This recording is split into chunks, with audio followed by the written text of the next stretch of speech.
Very good evening to all of you.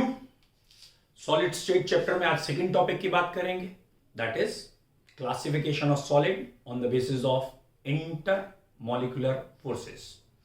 बच्चों, intermolecular forces that means दो units के बीच में कौन सा फोर्स ऑफ अट्रैक्शन है। Just like in chemical bonding class 11th, उसी को आपको रिपीट करना है। सॉलिड चार तरह के होते हैं इस क्लासिफिकेशन में। पहला जो हमारा टाइप है दैट इज आयनिक सॉलिड। बच्चों, ionic solids just like electrovalent bond, ionic bond जो क्लास 11 में पढ़ा है वैसा ही है। तो पहले तो अपने दिमाग में एग्जाम्पल रखेंगे और सारे कैरेक्टर्स आयनिक बॉन्ड के ही अप्लाई करने हैं। For example NaCl, most common example जो आपको याद है, या और कोई आयनिक कंपाउंड KCl एक्सेट्रा। अब बेटा, इस आयनिक सॉलिड के अंदर कैटाइन और एनाइन ये दो बेसिक यूनिट्स हैं, यानी positively charge ion and negatively charge ion. ये अल्टरनेटली प्रेजेंट है। एक कैटाइन है, फिर एनाइन है, कैटाइन एनाइन, एक रेगुलर डेफिनिट पैटर्न है। दैट मीन्स आयनिक सॉलिड किससे मिलके बना है? They are made up of cation and anion alternately arranged. Okay, तो कैटाइन और एनाइन अल्टरनेटली प्रेजेंट है। जैसे NaCl का स्ट्रक्चर की बात करें तो एक Na के चारों ओर 6 Cl होते हैं और हर Cl के चारों ओर 6 Na। इस चैप्टर में आगे पढ़ेंगे कैसे। तो ये कोऑर्डिनेशन नंबर है, Na का भी 6 है, Cl का भी 6 है। एक्सप्लेनेशन अभी आगे आएगा। अब इनके बीच का फोर्स ऑफ अट्रैक्शन कौन सा है? तो कैटाइन और एनाइन जब अल्टरनेटली प्रेजेंट हैं तो आयंस के बीच का फोर्स ऑफ अट्रैक्शन या तो आप कूलम्बिक अट्रैक्शन कह सकते हैं या आप कह सकते हैं इलेक्ट्रोस्टैटिक फोर्स ऑफ अट्रैक्शन। तो इनके बीच में एक स्ट्रॉन्ग इलेक्ट्रोस्टैटिक फोर्स लग रहे हैं। 12th स्टैंडर्ड में आपने इलेक्ट्रिसिटी में पढ़ा है, F is equal to 1/4 pi epsilon naught K Q1 Q2 upon R²। वही वाला फोर्स, ओलंपिक फोर्स यहां पे लग रहा है। कैटाइन और एनाइन के बीच में एक स्ट्रॉन्ग इलेक्ट्रोस्टैटिक फोर्स है। बच्चों, जब ये इलेक्ट्रोस्टैटिक फोर्स स्ट्रॉन्ग है तो इसका मतलब इनका melting point, boiling point high हो गया। Due to strong electrostatic force of attraction their melting point, boiling point is quite high. Break करना मुश्किल है इसलिए। Next point is electrical conductance और कंडक्टिविटी। ये 11th स्टैंडर्ड में भी आपको बताया गया है, फिर देख लीजिए इसको, इसे इंपॉर्टेंट मार्क करेंगे। आयनिक सॉलिड्स सॉलिड स्टेट में बैड कंडक्टर ऑफ इलेक्ट्रिसिटी होते हैं, इंसुलेटर की तरह काम करते हैं। रीजन, जब ये सॉलिड स्टेट में होते हैं तो आयंस तो प्रेजेंट हैं but they are so tightly packed. आपको याद होगा इनकी लैटिस एनर्जी बहुत ज्यादा थी और due to high lattice enthalpy और energy they are bad conductors. That means ions हैं but they are not free to move और कंडक्ट इलेक्ट्रिसिटी। तो सॉलिड स्टेट में ये इंसुलेटर हैं या बैड कंडक्टर हैं। लेकिन अगर बच्चों बात करेंगे मॉल्टन स्टेट की, तो मॉल्टन में ये लैटिस ब्रेक हो जाता है। मॉल्टन फ्यूज स्टेट, आयंस अलग अलग हो गए। या एक्वस सॉल्यूशन की, तो मॉल्टन और फ्यूज स्टेट या एक्वस सॉल्यूशन, अब ये कंडक्टर की तरह काम करेंगे। तो एक्वस सॉल्यूशन और मॉल्टन स्टेट में ये गुड कंडक्टर है, जबकि सॉलिड स्टेट में ये बैड कंडक्टर। क्लियर? इसमें एक क्वेश्चन अभी चैप्टर के लास्ट में ये आएगा, सॉलिड स्टेट में आयनिक कंपाउंड गुड कंडक्टर हो सकते हैं कैसे? तो आप वहां ये नहीं लिख के आएंगे कि सॉलिड स्टेट में हो ही नहीं सकते। अगर वो पूछ रहा है कि सॉलिड स्टेट में गुड कंडक्टर हैं तो कैसे हैं, तो इनमें अगर डिफेक्ट आ जाए, ये आइडियल क्रिस्टल ना हो, यहां से आयंस हट जाए और अब पैकिंग ब्रेक हो गई, अब ये गुड कंडक्टर की तरह काम कर सकते हैं। तो due to presence of defect, defect के आने की वजह से ये गुड कंडक्टर हो सकते हैं। दैट मीन्स अगर NaCl के क्रिस्टल रखा हुआ है या NaCl काफी सारा रखा है क्रिस्टलाइन NaCl, और एक तरफ से करंट छोड़ा गया और दूसरी तरफ डेफिनेटली मिलेगा, क्योंकि जब भी हम पैकिंग करते हैं तो 1 मोल में नियरली 10⁶, ये हम चैप्टर में पढ़ेंगे, शॉर्टकी डिफेक्ट होते हैं NaCl में। तो डिफेक्ट्स की वजह से ये गुड कंडक्टर होगा। तो इस पॉइंट पे थोड़ा सा ध्यान देना है। They are good conductor in molten state और aqueous solution, but generally solid state में बैड कंडक्टर है। अगर कहता है कि गुड कंडक्टर हो गए तो defects. Fifth point ionic compound में कह सकते हैं सॉल्युबिलिटी का है। आयनिक कंपाउंड किस में सॉल्युबल है? मैंने अभी कूलम्बिक फोर्स की बात की थी, जानबूझ के पूरा फॉर्मूला बोला था, ये वाला वर्ड, और इस वर्ड में ये जो K है, ये है बेटा डाइइलेक्ट्रिक कांस्टेंट ऑफ मीडियम। जितना मीडियम का डाइइलेक्ट्रिक कांस्टेंट ज्यादा होगा, आयंस के फोर्स कम होंगे। और जितने भी पोलर सॉल्वेंट्स हैं बेटा, पोलर सॉल्वेंट्स में K की वैल्यू हाई होती है, इसलिए पोलर सॉल्वेंट्स में force of attraction between ions कम है, और बेटा फोर्स कम है इसलिए ज्यादा वो सॉल्युबल है।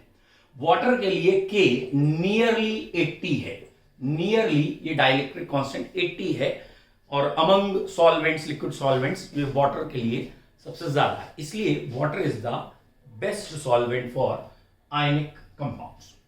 क्लियर है?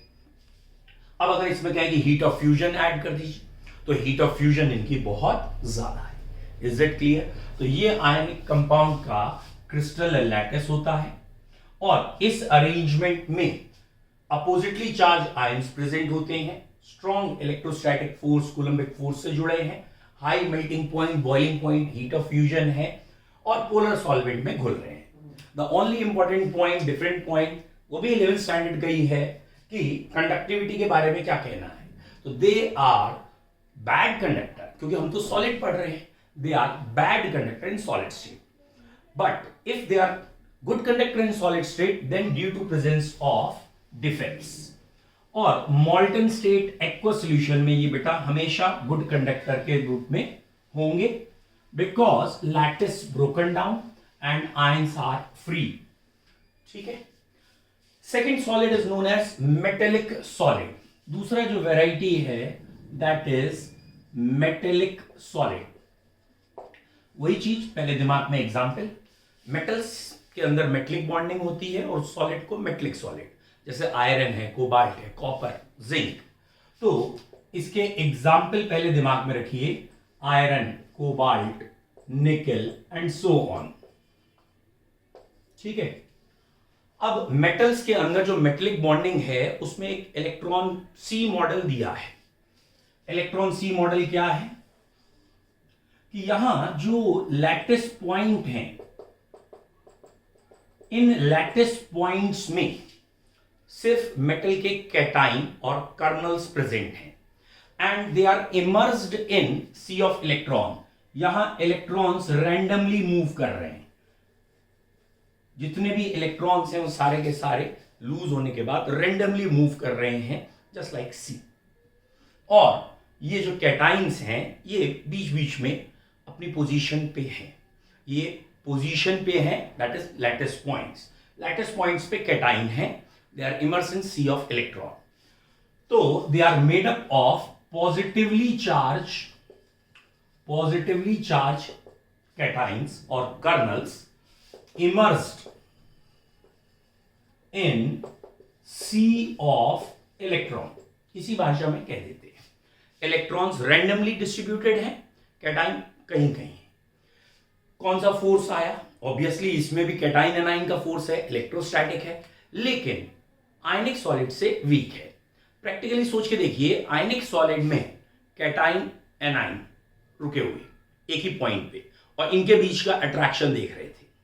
अब कैटाइन यही है, एनाइन डीलोकेलाइज है और बहुत छोटा है, तो ऑब्वियसली फोर्स वीक है, तभी तो डीलोकेलाइज है।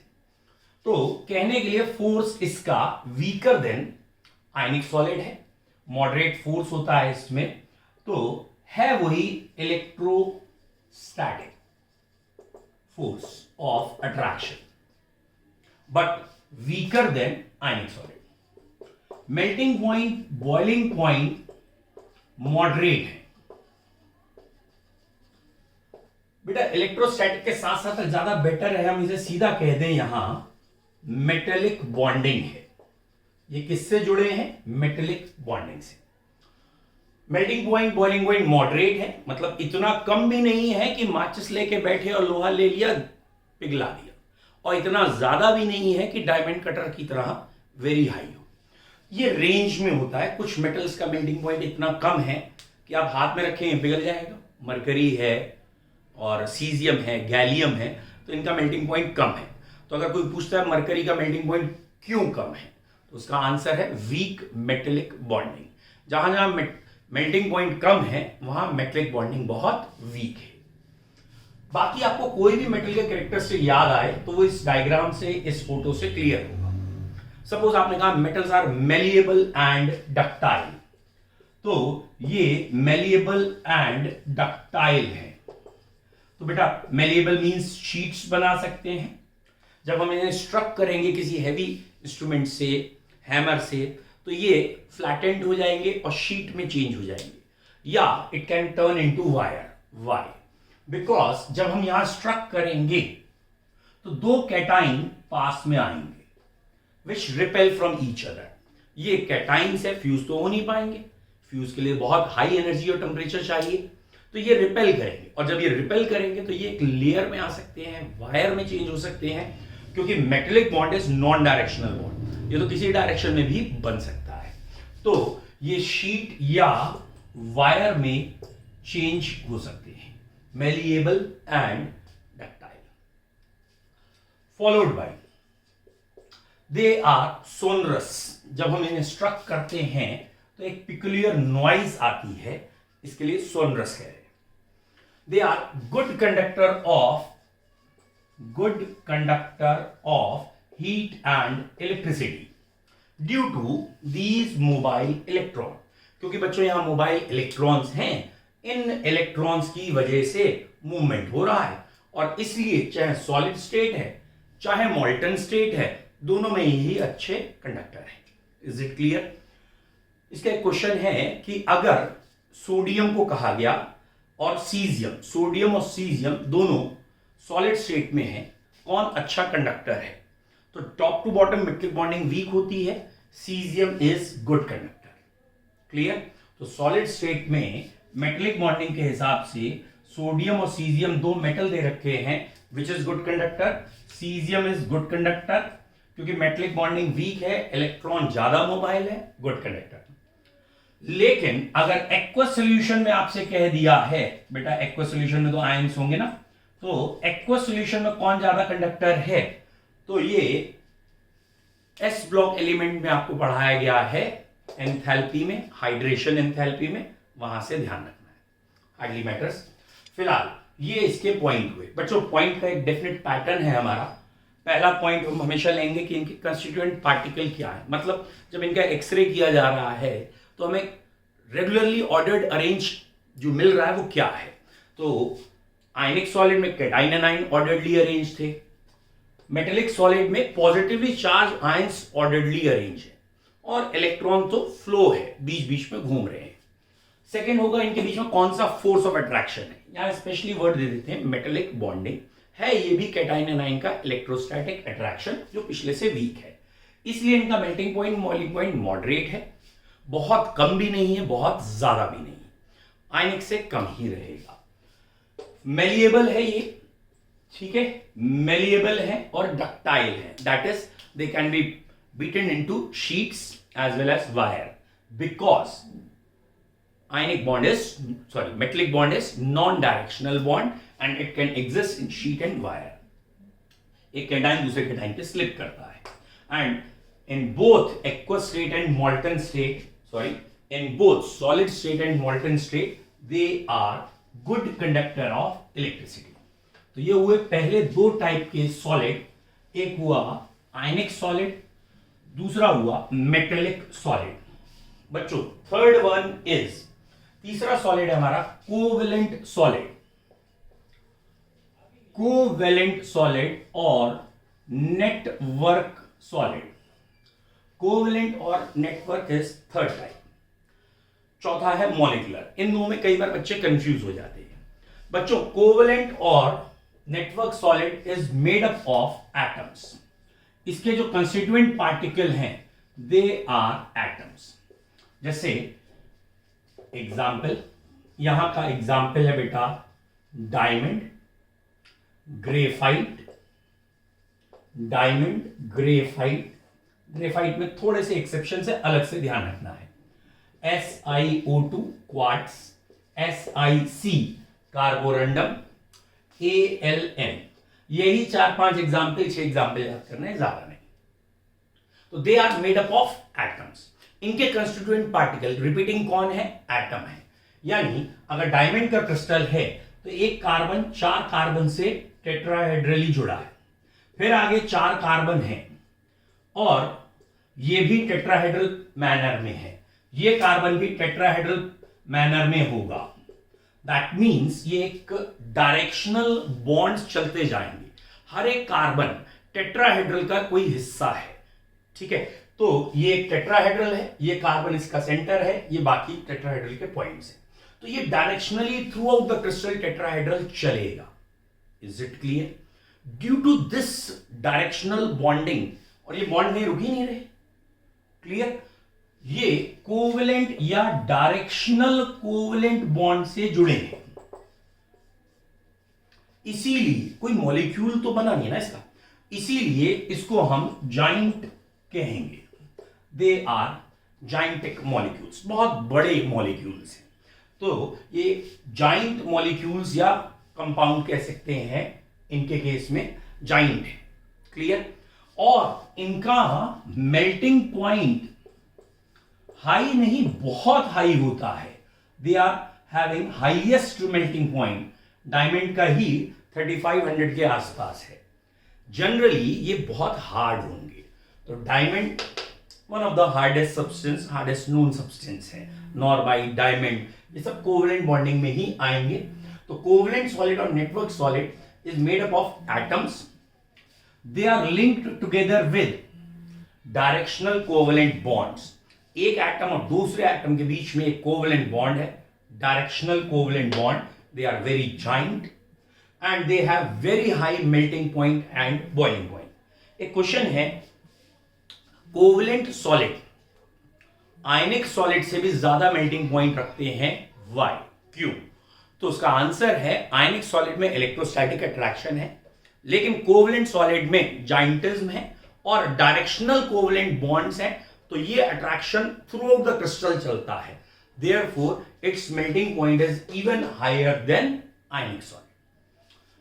अगर इलेक्ट्रिसिटी की बात करें तो ये बेटा इलेक्ट्रिसिटी के बैड कंडक्टर हैं जनरली, ठीक है। ये इंसुलेटर की तरह काम कर रहे हैं। ये ब्रैकेट लगाया, ये ब्रैकेट लगाया, याद रखना है। ग्रेफाइट इनका एक्सेप्शन है। ग्रेफाइट का मेल्टिंग पॉइंट तो हाई था, वेरी हाई। इवन ग्रेफाइट का मेल्टिंग पॉइंट देख लेंगे डायमंड से भी ज्यादा है, ठीक है। और इलेक्ट्रिकल कंडक्टिविटी की बात करें तो जनरली ये जितने लिखे हैं बैड कंडक्टर हैं। तो covalent solids are bad conductor of electricity, but graphite is the exception. ये एक्सेप्शन है, ये इलेक्ट्रिसिटी का गुड कंडक्टर है। जितने कोवेलेंट सॉलिड है दे आर वेरी हार्ड, बहुत ज्यादा हार्ड है, except this graphite. Graphite soft है and it is used as lubricants. बच्चों ये लुब्रिकेंट की तरह यूज होता है मशीनरी में, जहां पे ऑयल उड़ जाता है हाई टेम्परेचर में, वैनिश हो जाएगा, उस समय graphite is used as grease और लुब्रिकेंट। Is it clear? तो ये हाई टेम्परेचर वाली मशीनरी में लुब्रिकेंट की तरह यूज होता है। Why graphite is use as lubricant और it is a good conductor? तो भाई ग्रेफाइट में ये बॉन्डिंग है।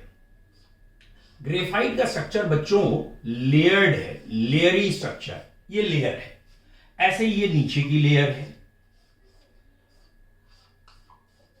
और ये स्ट्रक्चर आपने ग्रुप 14 में लास्ट ईयर भी पढ़ा है। और इन दो लेयर के बीच में वंडरवॉल फोर्सेस हैं।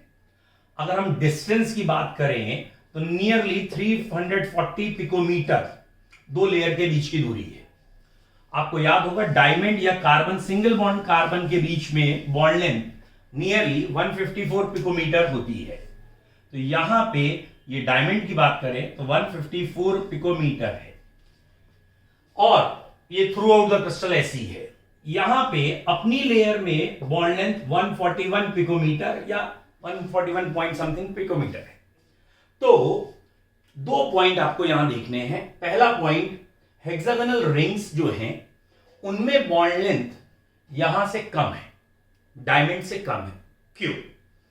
क्योंकि यहां रेजोनेंस हो रही है। एक जो चौथा इलेक्ट्रॉन है, हर एक एटम के 3 बॉन्ड कोवेलेंट बॉन्ड विजिबल हैं और जो फोर्थ इलेक्ट्रॉन है वो फोर्थ इलेक्ट्रॉन डीलोकेलाइज है, पाई इलेक्ट्रॉन है। और उस पाई इलेक्ट्रॉन जो डीलोकेलाइज इलेक्ट्रॉन है उसकी वजह से ये गुड कंडक्टर है। और ये जो दो लेयर ऊपर और नीचे हो गई हैं इनके बीच में सिर्फ और सिर्फ वंडरवॉल फोर्स है और वंडरवॉल फोर्स होने की वजह से these layers skid over each other. अब जब हम मेल्ट करने की बात करेंगे तो हमें तो ये बॉन्ड तोड़ना है। ये बॉन्ड की बॉन्ड लेंथ डायमंड से कम है, दैट मींस बॉन्ड एनर्जी ज्यादा है। स्लाइटली इसका मेल्टिंग पॉइंट डायमंड से ज्यादा है। Graphite is more stable electrode then diamond. जल्दबाजी में इस क्वेश्चन में भी कई बच्चे गलती करते हैं, उनसे पूछे कौन ज्यादा स्टेबल, डायमंड ग्रेफाइट, तो जल्दबाजी में कई बार डायमंड लगता है। Is it clear? तो बच्चों डायमंड और ग्रेफाइट में एक तरीके से कंपैरिजन हो गया। डायमंड में कार्बन की हाइब्रिडाइजेशन sp3 है, कार्बन से 3 बॉन्ड है, सॉरी 4 बॉन्ड है sp3। यहां 3 सिग्मा बॉन्ड है sp2। यहां bond length throughout the crystal 154 picometer है। यहां कोवेलेंट बॉन्डिंग जहां है 141 है और टॉप और बॉटम की लेयर के बीच में जो बॉन्डिंग है वो वंडरवॉल फोर्स है। बच्चों हमें लेयर के बॉन्ड से कोई लेना नहीं है। ये लेयर के बॉन्डिंग मतलब नहीं है दो लेयर्स के बीच में। हर लेयर के अपने अंदर कौन सी बॉन्डिंग है वो देखिए। अपने अंदर कौन सी बॉन्डिंग है? कोवेलेंट, इसलिए कोवेलेंट सॉलिड है। क्लियर है? That is giant network covalent solids. Giant network covalent solid को एक बार रिपीट कर देते हैं। पहला पॉइंट, ये एटम से मिलकर बने हैं। दूसरा पॉइंट, डायरेक्शनल कोवेलेंट बॉन्ड है। तीसरा point, very high melting and boiling point है। यहां तक डायमंड ग्रेफाइट दोनों के लिए कॉमन है। चौथा point, electrical conductivity, graphite good conductor है, बाकी सारे बैड कंडक्टर है। पांचवा, हार्डनेस, ग्रेफाइट सॉफ्ट है, बाकी सारे जो भी हमने लिखे हैं दे आर हार्ड। तो ये हो गया बेटा हमारे पहले 3, that is ionic solid, metallic solid, covalent solid. बच्चों fourth one is molecular solid और इसको वंडरवॉल सॉलिड कहते हैं।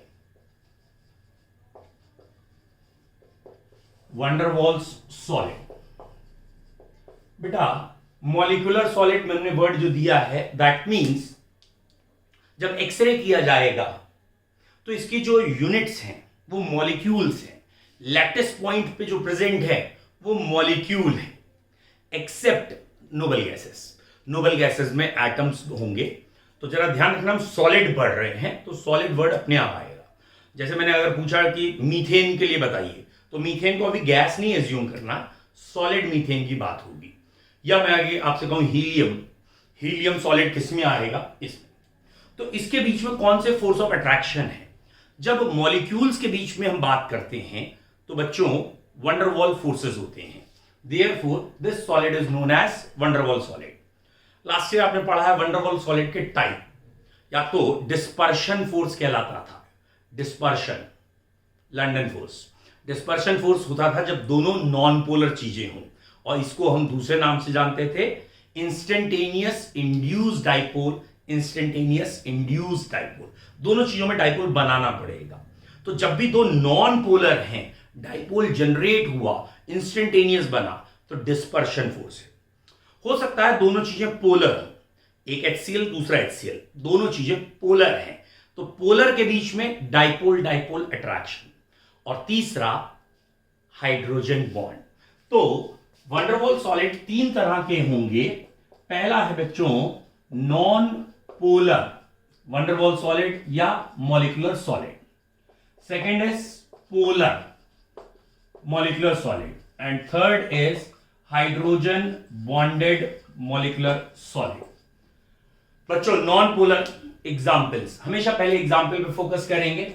यहां नोबल गैसेस अगर कहना चाहें वो आ जाएंगे, solid CO2, solid carbon monoxide, solid कोई और गैस का नाम N2O2 एक्सेट्रा, जितने भी O2 N2 है सब नॉन पोलर है। तो जो भी नॉन पोलर है वो इसमें आएंगे। इनके बारे में अगर आप जनरल सोच लो, रूम टेम्परेचर पे ये गैसेस होते हैं, क्योंकि इनका फोर्स बहुत वीक है तो इनको एक्स्ट्रा ऑर्डिनरी कूल करेंगे तब और हाई प्रेशर लगाएंगे तब कहीं जाके ये सॉलिडिफाई होंगे। तो ये वीक सॉलिड्स हुए, एक तरीके से सॉलिड मुश्किल से बनेंगे। इलेक्ट्रिकल कंडक्टिविटी में बेटा तीनों ही बैड कंडक्टर है, इलेक्ट्रिकल कंडक्टिविटी किसी में भी नहीं सॉलिड फॉर्म में। अब बात करें इसका फोर्स क्या था, तो अभी हमने बोला ही था इसे लंदन और डिस्पर्शन फोर्स कह देते हैं, जबकि यहां का फोर्स था डाइपोल अट्रैक्शन। बच्चों डाइपोल अट्रैक्शन का एग्जाम्पल क्या है, SO2 गैस, ध्यान रखना SO3 नहीं, SO3 नॉन पोलर होती है और ये केमिकल बॉन्डिंग में स्ट्रक्चर और हाइब्रिडाइजेशन से देखोगे। SO2 में एक लोन पेयर होता है इसलिए पोलर है, तो SO2 सॉलिड हो गया, HCl सॉलिड हो गया, इसमें आएगा। क्लियर? ऑब्वियसली यहां हाइड्रोजन बॉन्ड आ गया फोर्स ऑफ अट्रैक्शन में। बच्चों हाइड्रोजन बॉन्ड 3 मेन एलिमेंट्स के साथ बनता है। जब हाइड्रोजन इन बिटवीन आए, या तो ऑक्सीजन के या नाइट्रोजन के या फ्लोरीन के, तो इसको हम जनरली FON कह देते हैं इनके साथ। तो अगर हाइड्रोजन HF में है तो ये HF अगर सॉलिड बना है तो हाइड्रोजन बॉन्डेड, ऑब्वियसली आइस, ध्यान रखना इसे कह देते हैं ड्राई आइस और ये हो गया आपका सिंपली आइस। तो ड्राई आइस और आइस में क्या अंतर है, dry ice non polar molecular solid में है, वंडर वॉल सॉलिड में है, और आइस पोलर या हाइड्रोजन बॉन्डेड मॉलिक्यूलर सॉलिड में। हाइड्रोजन बॉन्ड आपको याद होगा कमाल का बॉन्ड था, रिमेंबर 11th में जिन्होंने क्लास अटेंड की है, लेक्चर सुने हैं, उन्हें मालूम है हम इसे कहते हैं कमाल का बॉन्ड था। और बनाने वाला कौन है, फोन है। याद आया? जिनको याद आ गया अच्छा है, जिन्हें नहीं याद आ रहा उन्हें थोड़ा सा रिपीट करा रहा हूं। ये हाइड्रोजन है बेटा, ये इनके 2 साथी हैं, ठीक, ये एक हाइड्रोजन, ये इसके 2 साथी। अब ज्यादा समझ में आया? हाँ जी, बहुत सुंदर और छोटे साथी, हाई इलेक्ट्रोनेगेटिविटी, स्मॉल साइज। एक के साथ कोवलेंट बॉन्ड है, एक के साथ कोवलेंट बॉन्ड मैरिज, और दूसरे के साथ अभी भी अट्रैक्शन जारी है। और ये जो अट्रैक्शन अभी जारी है, ये वाला बॉन्ड क्या है, हाइड्रोजन बॉन्ड। इन तीनों में ये बॉन्ड ज्यादा स्ट्रॉन्गर है, अदरवाइज ओवरऑल वंडरवॉल फोर्सेस ही वीक होते हैं, तो ये कैटेगरी सबसे वीक है। Is it clear? बच्चों ओवरऑल अभी हमने 4 तरह के सॉलिड पढ़े on the basis of intermolecular forces, और उन 4 की एक टेबल बना के आपको याद करनी है। मतलब पहला सॉलिड था आयनिक सॉलिड, फिर था मेटेलिक सॉलिड, फिर था कोवलेंट सॉलिड, फिर था वंडरवॉल। किस किस से मिलके बने हैं, आयन से मिलके बने हैं, positively charge kernel and electrons, emerge electrons में थे, या ये क्या है डिफ्यूज्ड इलेक्ट्रॉन्स थे। यहां पे एटम्स थे, यहां मॉलिक्यूल्स हैं, except inert gases. Inert gases में एटम होते हैं, बाकी हर जगह मॉलिक्यूल है। यहां का फोर्स ऑफ अट्रैक्शन लिखना है आपको, किसमें कौन सा था, मेल्टिंग पॉइंट, बॉइलिंग पॉइंट लिखना है, इलेक्ट्रिकल कंडक्टिविटी लिखनी है, यहां कहीं एक्सेप्शन भी है। अगर सॉल्युबिलिटी के बारे में लिखना चाहें तो वो लिख सकते हैं, और फिर ये वाला सॉलिड 3 तरह का है, उनको भी लिखेंगे। तो एक ऐसे टेबल बना के, याद करने के बाद एक टेबल बना के लिखिए। Is it clear? It is classification of solid on the basis of intermolecular forces.